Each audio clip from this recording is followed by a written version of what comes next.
আজকে হঠাৎ করে চলে আসলো আমার স্কুল ফ্রেন্ডরা আমার সাথে দেখা করার জন্য। আমি তো অনেক বেশি খুশি, তাই আপনাদের সাথে শেয়ার করব।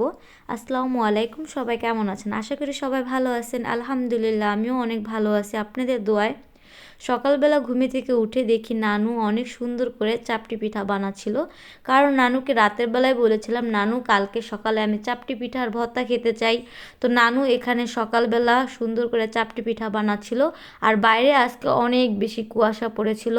তো এখানে এই যে নানু চাপটি পিঠা বানিয়ে দিচ্ছিল এবং সাথে ধনিয়া পাতা ভর্তা করেছিল। অনেক মজা করে পিঠাগুলা খেলাম, অনেক বেশি ভালো লাগলো। খাওয়া দাওয়া শেষ করে এখন হলো নানু দেখি বাইরে এসে লেপালেপি করতেছিল। বাইরের চুলাটা ভেঙে গেছে। খোলা আকাশের নিচে চুলা রান্না করতে আপনাদের তো বলেছিলাম অনেক বেশি ভালো লাগে। আর এই চুলাটা আম্মু বাড়িতে নাই, আমি একদিন একটু রান্না করেছিলাম তাতে ভেঙে ফেলেছি। তো নানু বলতেছে যে তোমার আম্মু আয়সা যদি দেখে চুলাটা ভেঙে গেছে তাহলে কিন্তু রাগাইবে। তো নানু সুন্দর করে চুলাটা দেখেন কত সুন্দর করে লেপে দিতেছিল। এটা হলো গোবর দিয়া এবং মাটি দিয়া একটা ইয়ের মতো বানিয়ে পরে এই চুলাটাকে কত সুন্দর করে লেপতেছিল দেখেন। এখানে বিড়ালটা এসে হলো এই ল্যাপার ভিতর দিয়ে যাচ্ছিল, ও হলো রোদ্রে বসবে, তাই কোন দিক দিয়ে যাবে সেটা ভাবতেছিল এই আর কি। তো অনেক সুন্দর করে দেখেন লেপতেছে। গ্রাম বাংলায় খুব সুন্দর একটা দৃশ্য, তাই না? সচরাচর এখন এটা দেখা যায় না, কারণ সবাই এখন দালান কোঠা তুলে ফেলছে এবং লেপালেপির কাজগুলো এখন আর কেউ করে না। তো আমি এখানে রোদ্রে বসে আপেল খাইতেছিলাম, আমি পড়াশোনা করতেছিলাম। আর দুপুরবেলা নানু যেহেতু চুলা লেপছিল তাই বাইরে আর রান্না করতে পারে নাই, কারণ চুলাগুলো শুকায় নাই। তো নানু ঘরে রান্না করেছিল, ট্যাংরা মাছ বেগুন আলু দিয়ে ঝোল করতেছিল। তো দুপুরে খাওয়া দাওয়া তো করেছিলাম। সন্ধ্যার দিকে হঠাৎ করেই আমার বন্ধুগুলা চলে আসছে। মাগরিবের নামাজ পড়তেছিলাম, হঠাৎ করে 2-3টা কল আসছে। তো আমি কল ধরতে পারি না। আমার ছোট বোন বলতেছে, আপু কে জানি তোমাকে কল দিতেছে, ছেলে মানুষের কণ্ঠ, কে তোমাকে কল দেয়? আমি আবার বললাম যে কে আমাকে আর কল দিবে? বললো যে এটা তো ভাইয়ার কণ্ঠ না, এটা বলতেছে। তো এরপরে ওদের আমি আয়সা কল দিলাম, দেখলাম ওরা চলে আসছে।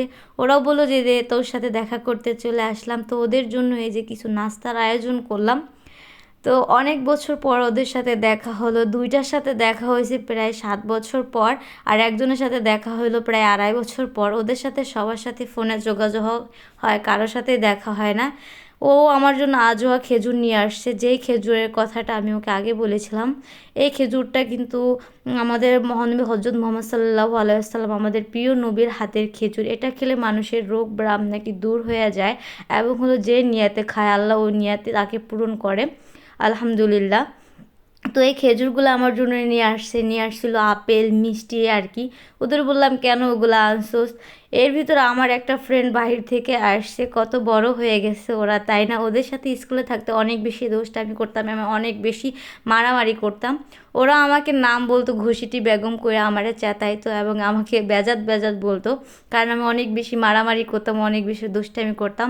বন্ধুবান্ধবগুলো আসলে অনেক বড় হয়ে গেছে, ওরা অনেক বেশি শরম পাচ্ছিল, অনেকটা লজ্জা পাচ্ছিল। নানু ওদের সাথে বসে বসে গল্প করতেছিল, আর আমরা বসে বসে তো স্কুলের গল্পগুলা করতেছিলাম। অনেক বেশি আনন্দ লাগতেছিল। আমার মনে হইতেছিল যে আবার যদি স্কুল জীবনটায় ফিরে যেতে পারতাম, বন্ধুবান্ধবের সাথে কাটাতে পারতাম সময়গুলো, অনেক বেশি ভালো লাগতো।